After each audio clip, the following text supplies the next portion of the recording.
Di hadapannya, musuh berdiri lebih dari 150 kapal perang. Di belakangnya, hanya 12 kapal. Angin laut membawa bau mesiu dan ketakutan.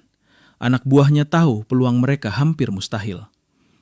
Namun Yi Sun Sin tidak pernah menghitung kemenangan dari jumlah kapal. Ia hanya bertanya satu hal.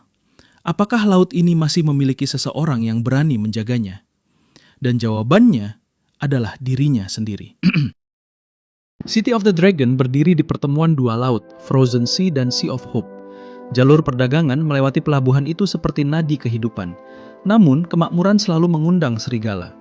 Bertahun-tahun lamanya, bajak laut menjarah kapal dagang, membunuh nelayan, dan membakar dermaga.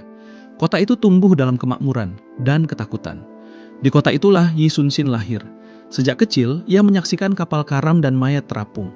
Ia melihat ibu-ibu menunggu suami yang tak pernah kembali dari laut. Saat anak lain bermimpi tentang kemewahan, Yi Sun Sin bermimpi tentang satu hal, lautan yang aman. Ia melatih dirinya tanpa henti, belajar memanah hingga jari-jarinya berdarah, belajar membaca angin, arus, dan gelombang, belajar strategi perang dari para tetua di Dragon's Altar. Pada usia 18 tahun, ia bergabung dengan armada Penlong sebagai prajurit biasa. 10 tahun berikutnya adalah medan ujian. Ia bertempur dari Frozen Sea hingga Sea of Hope, menghadapi bajak laut paling kejam, mengamati kelemahan mereka, memahami pola serangan mereka, dan perlahan namanya mulai dikenal. Bukan karena keberaniannya saja, tetapi karena kepemimpinannya. Ketika akhirnya ia diangkat menjadi pemimpin armada Penlong, gelombang perang mulai berbalik. Di bawah komandonya, bajak laut dipukul mundur berkali-kali. Jalur dagang kembali aman. Untuk pertama kalinya dalam waktu lama, City of the Dragon merasakan damai. Dan justru saat itulah musuh memilih cara yang berbeda. Bajak laut tahu mereka tak bisa mengalahkan Yi Sun Sin di laut, maka mereka menyerangnya di darat dengan penyamaran dan bisikan. Rumor mulai menyebar di pasar-pasar. Yi Sun Sin haus kekuasaan. Ia ingin menguasai seluruh kota. Ia ingin menjadi penguasa laut dan daratan.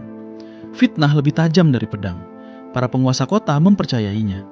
Tanpa penyelidikan panjang, tanpa kesempatan membela diri, Yi Sun Sin dicopot dari jabatannya. Ia kembali menjadi rakyat biasa, dan armada yang kehilangan nahkoda mulai kehilangan arah. Tak lama setelah pemecatannya, kabar datang bahwa bajak laut berkumpul di Frozen Sea. Yi Sun Sin memperingatkan penguasa kota, itu jebakan. Namun nasihatnya tak lagi bernilai. Armada Penlong dikirim tanpa dirinya. Yang terjadi bukan pertempuran, itu pembantaian. Armada gabungan bajak laut dari dua laut menyergap mereka dari segala sisi. Kapal perang tenggelam satu demi satu. Prajurit veteran hanyut bersama arus laut yang dingin. Armada legendaris itu hampir musnah, dan kini City of the Dragon berdiri tanpa pelindung. Bajak laut berlayar menuju pelabuhan.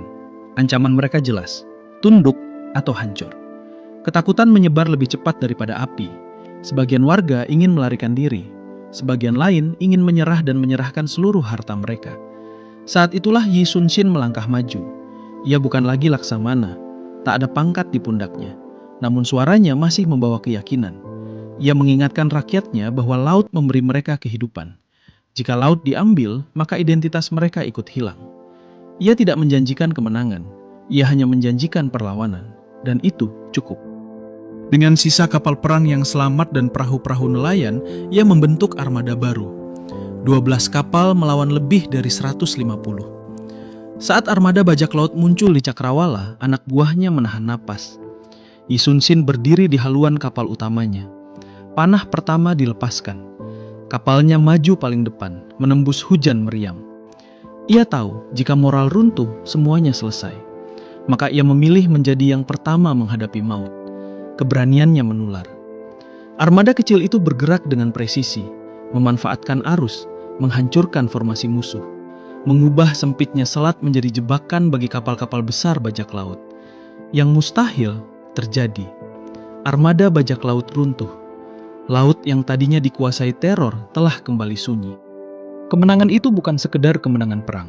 Itu adalah pembuktian bahwa kehormatan tidak hilang karena fitnah, bahwa kepemimpinan bukan tentang jabatan, melainkan keberanian berdiri ketika semua orang ragu. Yi Sun Sin kembali membangun armada Penlong dari awal. Ia tidak menuntut balas atas pengkhianatan. Ia tidak menuntut pengakuan.